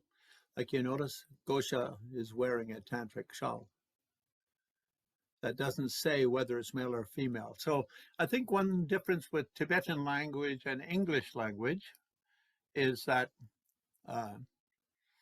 often the Tibetan have the pronoun kon, which does not have a gender specific. So with Tibetan, for English, we have to say he or she. If we just say it is in the sky before me, it sounds kind of disrespectful. So yeah, so the reality of Vajrasattva Yab Yum, male, female, is both, either or both, you could say. And he writes it in the form of Khyentse Wangpo, because Khyentse Wangpo was a man. So he was asked to write it for Trulshik Rinpoche with Khyentse Wangpo. But then he threw in the fifth Dalai Lama for those Jangtir people who were connected, because he knew the fifth Dalai Lama was very popular, and it would make it much more popular than just Khyentse Wangpo, who wasn't, or much more usable by people outside of that. And then for those who have female gurus turning into, or whatever gurus, turning Vajrasattva male, female in union, turning into your personal teacher wearing a tantric shawl. So then it doesn't say if it's male or female. So if your teacher is female, then that's who it is. I know, like in America, for instance, there's quite a few people who study with Sultra Malioni, the Italian who lives and teaches in, I think, in New Mexico at the Upaya. No, Joan Halifax is at Upaya. She's at Tara Mandala. And Joan Halifax is a great female teacher in the West. One of my own teachers is she's about 90 now, but very great female teacher, been done about 40 years of retreat over her life, because she lives most of her life either in retreat or semi-retreat. Meanwhile, she had 3 husbands, all of whom were tulkus, and she outlived all of them. The first one was shot by the Chinese in Tibet, so it was easy to outlive him because he was shot. And the second one, after she left, she met him and was with him for a while, but Tibetans weren't very healthy in India when they first got there because of the tropical diseases and tuberculosis and malaria and things that didn't exist in Tibet. So she outlived him because she was luckier, I guess. And the third one was, she lived with him for many, many years.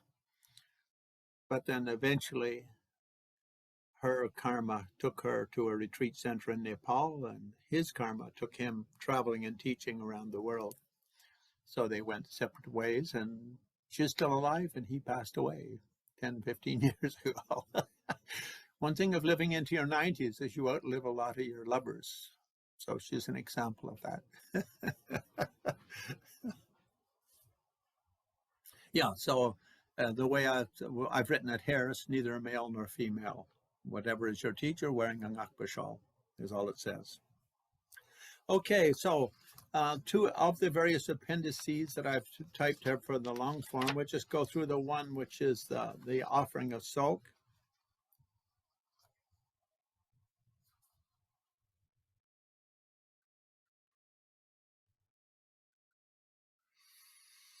If you want to perform a Tsog offering, you can do this by inserting Appendix 4 here. Take whatever foods and drinks are to be used and arrange them on the table. Sprinkle a few drops of water and inner offering nectar from the skull cup on the directions of the feast substances. So usually, like when we did the Lama Chopa Tsog last week, we start with consecrating the substances in the manner of an inner offering. So those of you who listened last week, you know about that. But basically, we take the vase. The lamas always have a vase with nectar, saffron water in it, and some blessing substance. We sprinkle that and thank Oakfair that brings sort of blessing from all of the mandala deities. And then the inner offering, we go, shh. And the skull cup, usually Tibetan lamas, Niguma lamas, they often put chung in it. Being an Irish Canuck, I like to put whiskey in mine. Teetotalers like to put a good quality tea. And you put,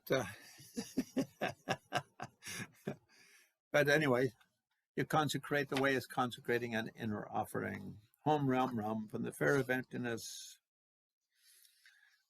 appears air and fire mandalas with a tripod of 3 human skulls, and above that an enormous skull cup, inside of which are the feast substances in the form of 5 meats and 5 nectars. Air moves, fire rises, all the substances in the skull cup melt and boil. They're completely purified. Their color, fragrance, taste, power, and nutrition become fabulous.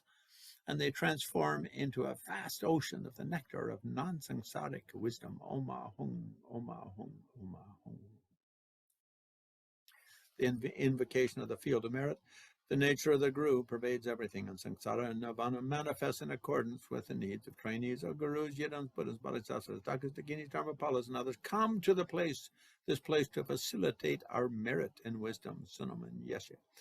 Come in with joyous bodies, performing Vajra dance. In other words, don't just like come in without, come in a, what do you call, drab manner.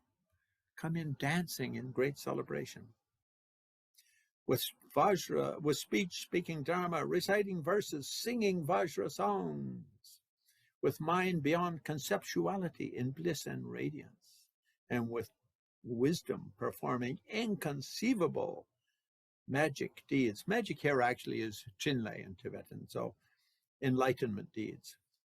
Release a great rain of empowerments in cities. Sarva Samaya Ja Ja. And then then we just take a plate. And here, like the one we did last time, first we offered to the root and lineage gurus, and then we offer to Yidam and Mandala deities, and we offer Buddha Dharma Sangha, then we offer to Vajrayogini, Dhakas, and Dakinis, Dharmapalas, and finally we offer to all sentient beings, right? But here we sort of offer to the 8 teaching and 10 lineage, no, the 8 practice and 10 teaching lineage gurus as embodied in our own teachers or as in the visualized assembly.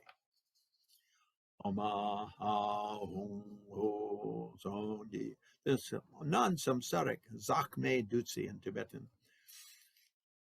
This non-samsaric feast, a cloud of wisdom nectar, supreme substances as divinely sensual ambrosia, offer to the spiritual masters of the Kadampa tradition, inspire me to arise the supreme mind of bodhicitta. So here he just, in offering to the 8 practice traditions, he just says, what is the key element of each of those in terms of, they all have everything, but what is their real forte? So for instance, Dilgo Khyentse, although he was Nyingma Lama, and Nyingma has basically come centuries before Kadampa, now, he was famous for teaching Lojong, the Lojong tradition of the 2 bodhicittas coming from Latisha. Oma Hung Ho, this namsaric offering, a cloud of wisdom nectar, supreme samya substances that are the 5 Buddha families and 5 wisdoms, I offer to the assembly of Sakya yogis who uphold the lineage of the secret Lam Dre teaching. Inspire me to take the practice of the 4 empowerments to the end.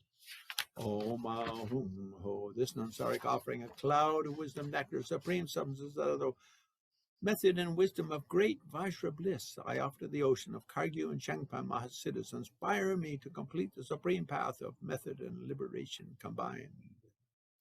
Oma Hum Ho, this non-samsaric feast, a cloud of wisdom nectar, supreme substances that are purified Vajra skandhas and dhatus, I offer to the Mahasiddhas of the Kala Chakra and Yendrup traditions. Inspire me to accomplish the 6 yogic applications and the Yendrup tantric doctrines. Oma Hum Ho, this non-samsaric Vajra feast, a cloud of wisdom nectar, supreme substances in nature of Vajra, 5 Buddha radiances and 5 Dakini wisdoms, I offer to the accomplished masters of glorious Sankapa's Ryo Ganden tradition who uphold the lineages of the unmistaken Lam Rim and Ngak legacies that make actual practice as principal focus and incorporate all key trainings of both Sutra and Tantric practices. Oma Hum Ho, this non-samsaric feast, a cloud of wisdom nectar, supreme substances that are an offering cloud of clear light mind with the 6 lamps and 4 visions. I offer to the Nyingma gurus who reveal the supreme tantric path. Inspire me to accomplish the Vajra Siddhi of the rainbow body in which all stains are exhausted. Knowledge holder guru who is like the 3 roots, I make you an offering of this tantric feast. May it cause me and all other living beings to accomplish the sacred mandala as one.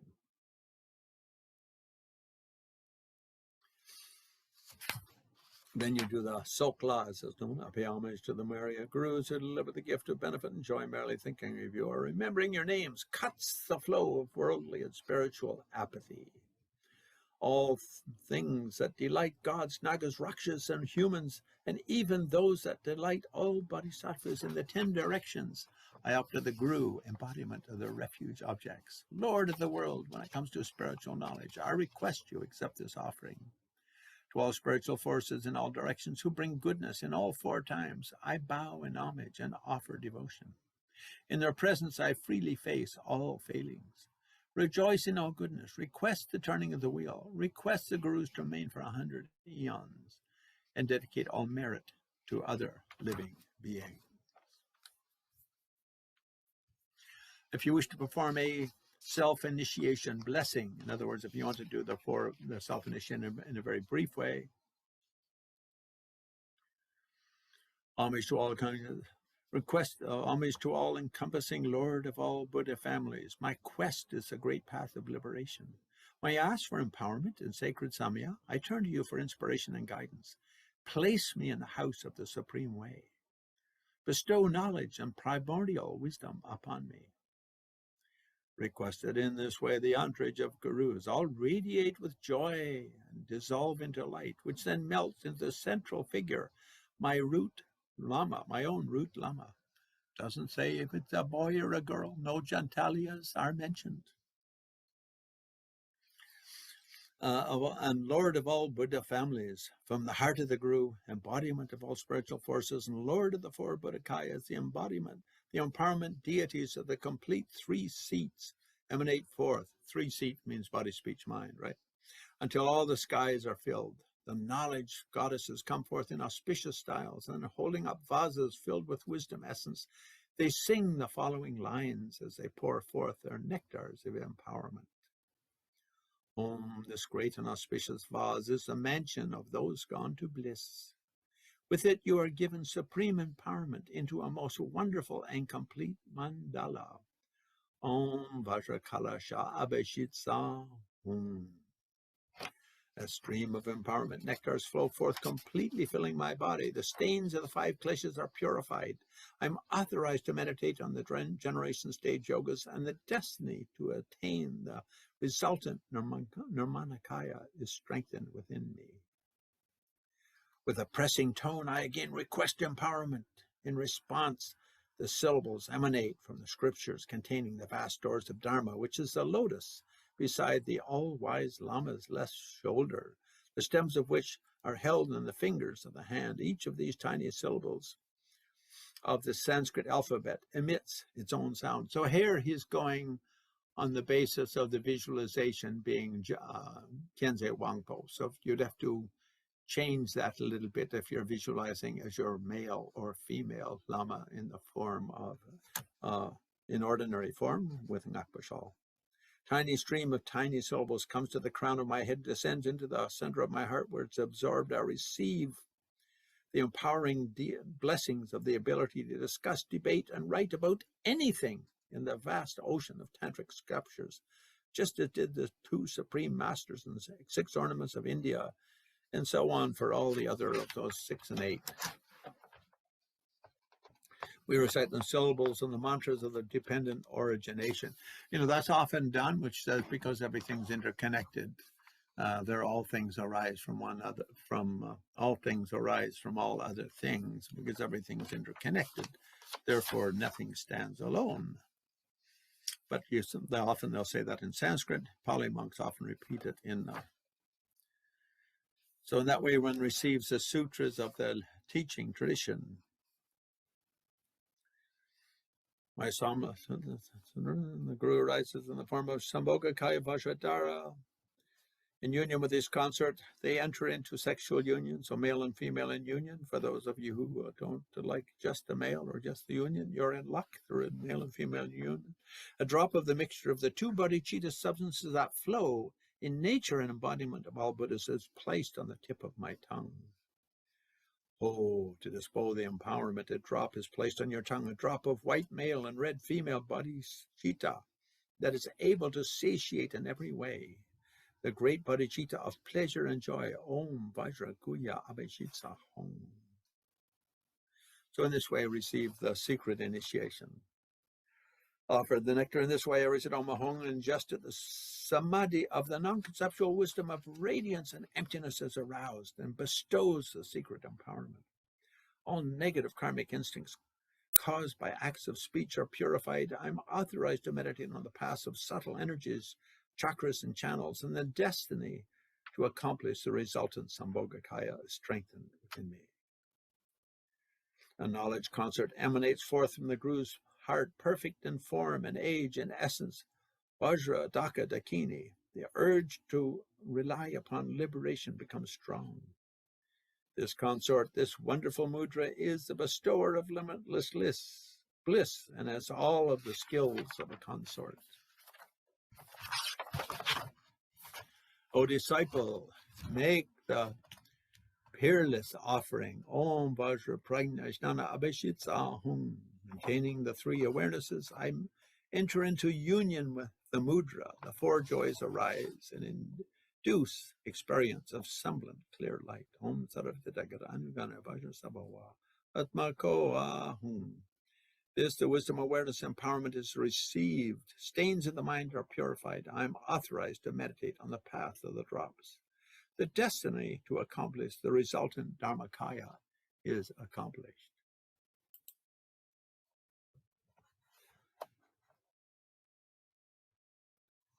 From the Vajra and bell of the all-wise woman, from the heart, the Mandala deity, who is inseparable one with the mass of male and female accomplished Vidyadharas, there emanates forth the peaceful, wrathful Mandala deities who are blessed with the seal of the wisdom of bliss and void. All take the form of glorious Vajrasattva, the solitary hero of all Buddha families. The male and female, then, who melts into my heart, my body becomes that of the deity. Speech becomes mantra, mind becomes wisdom. In this way, my body, speech, mind become inseparably one with the ornamental wheel of the eternal three mysteries of the myriad mandala deities.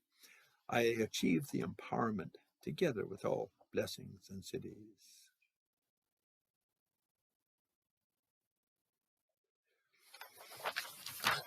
Yeah, so in that way, we can have a simple Guru Yoga practice of the 6 mindfulnesses of the 8 great practice and 10 teaching lineages, and perform it together with a soak.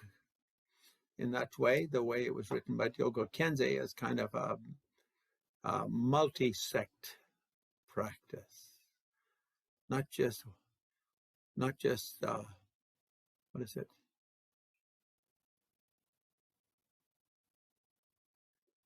Not just heterosexual or bisexual, but multi-sexual. The 8 great practice lineages and 10 teaching lineages, and perform a soak. So, last week I taught the standard way it's done in the Dalai Lama school, the Gelugpa, written by the first Panchen Lama, which is very beautiful way to perform. And those of you who perform soak in that way, you should just continue to do it. Now, if you have a soak from your Kagyu school or Sakya school or other school and you want to do in that way, you can also just simply do that. But I thought it would be fun teaching soak to teach this one as well, teach the Gelugpa one last time and teach this one from Dilgo Khyentse this time, because of the people here today, some of you have practiced with some schools, some with other schools, and some with multi-schools. Some of you, like me, have received teachings and initiations from many different lamas from many different schools. And so even doing this once a month is auspicious, I think. If you do it on the 10th or the 25th, then Dilgo Khyentse's monastery in Nepal just does it those 2 times. And many people with the Gelugpa one, that's the way the Panchen Lama does it, they will do little soak offering, abbreviating it so it's short. They'll do it every evening. It's kind of an offering to Dakas, Dakinis, and whatnot as an end of the day sort of celebratory practice. So of the 4 kinds of teachers, one's own mind, the ultimate nature of one's own mind, the emptiness nature, clear light nature of one's own mind. It's one's guide, in one's practice, one's own inner silence. One's own experience becomes the second teacher. And here we have to design our own practice to settle, to accommodate our own training, our own uniqueness as a snowflake blowing in the wind of great storm, with llamas here and there, and many things a snowflake picks up to become its own unique crystallization of Dharma. So in myself, my own practice, my favorites are Yamataka, Chakrasamvara, bit of Vajrayogini, 6 yogas on Naropa, 6 yogas of Niguma. Of course, with a smudge of the 2 bodhicittas and Mahamudra thrown in. I've received many other hundreds or dozens, perhaps hundreds of lineages from other lineage lamas. I make what I just mentioned as the skeleton, and the others I integrate in accordance with the passage of time, the years, the months, the days, the weeks, and the minutes. So like that, I will finish talking for the day. Thank you so much. And you know, if people if Jonas wants to choose 1 or 2 questions that aren't too elaborate, then we can do. Otherwise, I can just answer. You can just email them to me, and I can. All right. Type. One question from Shinsu. We are recommended to read this on the 10th and 25th. Well, Sheshan Monastery, the monastery of the Lama who composed it, does it twice a month, 10th and 25th, as sort of a grand practice. Some individuals will do it once a month, some just on special days, like once a year or something like that. I think it's what I liked about it and why I accepted to translate it, and in translating it, to study it and therefore practice it, because otherwise you can't make a decent translation of anything unless you engage the practice. What I liked about it is it puts the big picture of all the different schools of Buddhism. Now, that's not relevant to everyone who practices. For some people, just the 3 higher trainings is enough. For some other people, the 6 paramitas enough. For the 2 stages of any given tantra, Tara, Chakrasamvara, so on. For instance, someone recently mentioned Chungwa, my Tripun in Korea, that for, I think, 7 or 9 years, their only real practice, strong practice, has been Vajrasattva. So everyone has their own way of formulating what works for them based on their Legi Wangpo, their karmic powers or predispositions, and their you could say, situation, and what works for them. And sometimes, for instance, I was traveling and teaching, and once in California, someone came up and said, for the last, I think it was 9 years, he said, he had just done the Kadampa practice of 21 breaths. When you start meditation, breathe in 1, breathe out 1, breathe in 1, breathe out 2, breathe in 2, breathe out 2. Breathe in with the mind on the breath and thinking a number up to 21. And that was it. Repeat it a couple of times if you wanted a longer meditation session. And he said, well, I feel I've taken that as far as I can get it. So now if you would give me the next step of that practice. So everyone has their own. But what I like about this, what I like about Tibetan Buddhism in general, I think, is there's more difference between 2 lamas of the same school than there are between 2 lamas of different schools. There's often more difference. Each lama teaches in accordance with his own or her own way of teaching. And again, I apologize when I say he, because it could be a her, but in Tibetan, there's no gender specific like that pronoun. So people have to use their own experience, what they've gathered and practice. And as the Dalai Lama says, you should feel what works for you and emphasize it. And this will change from time to time. So for me, I like to read through this maybe once a month or something like that, to kind of refresh my whole sense of the sort of, well, what you say, the great diamond necklace that is the history of Buddhism that developed in India from Hinayana, Mahayana, Vajrayana, and came to Tibet and developed through different schools and different lineages in various ways. It kind of gives a big picture of it, and I like to sort of refresh my sense of that. It's not refreshing my memory of it or refreshing that, but refreshing my sense of it. And of course, there are Tibetan monks. I'm sure Tulchik Rinpoche memorized the thing and chanted it every day of his life. Now, if you memorize something and you chant it quickly, you can do it very quickly. Like Gelugpa Lama Chopa, written by First Panchen Lama, we sit it and chant it.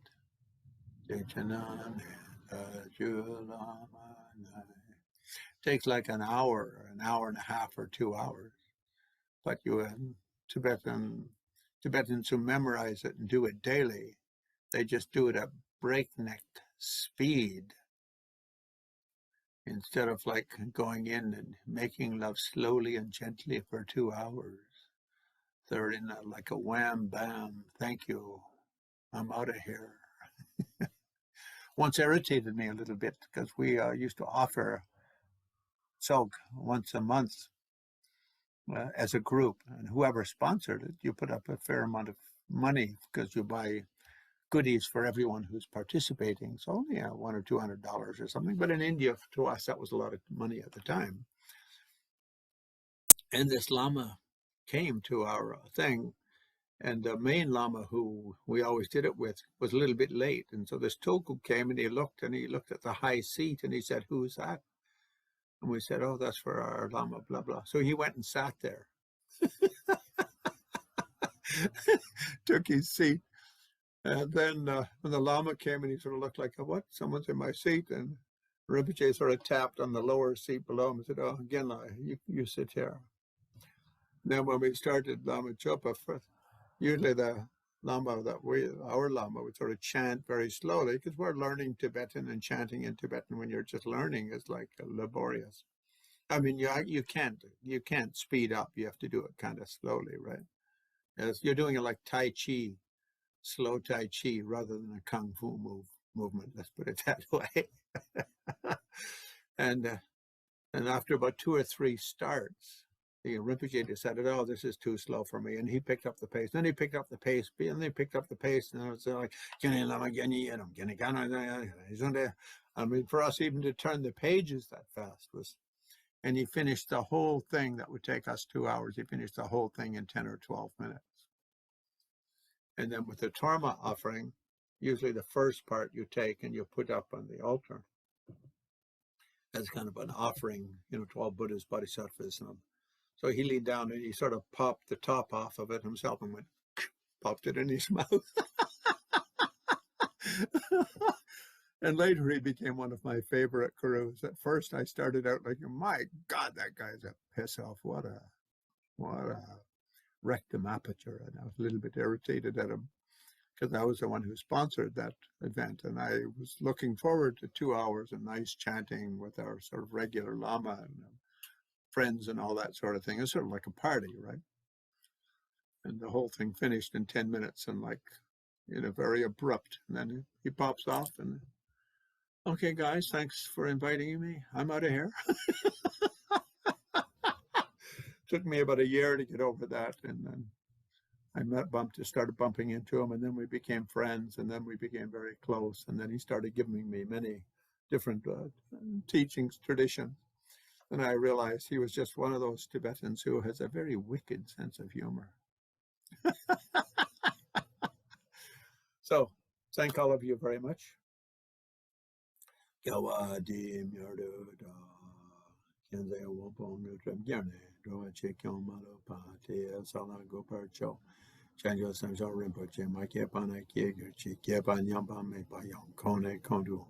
show.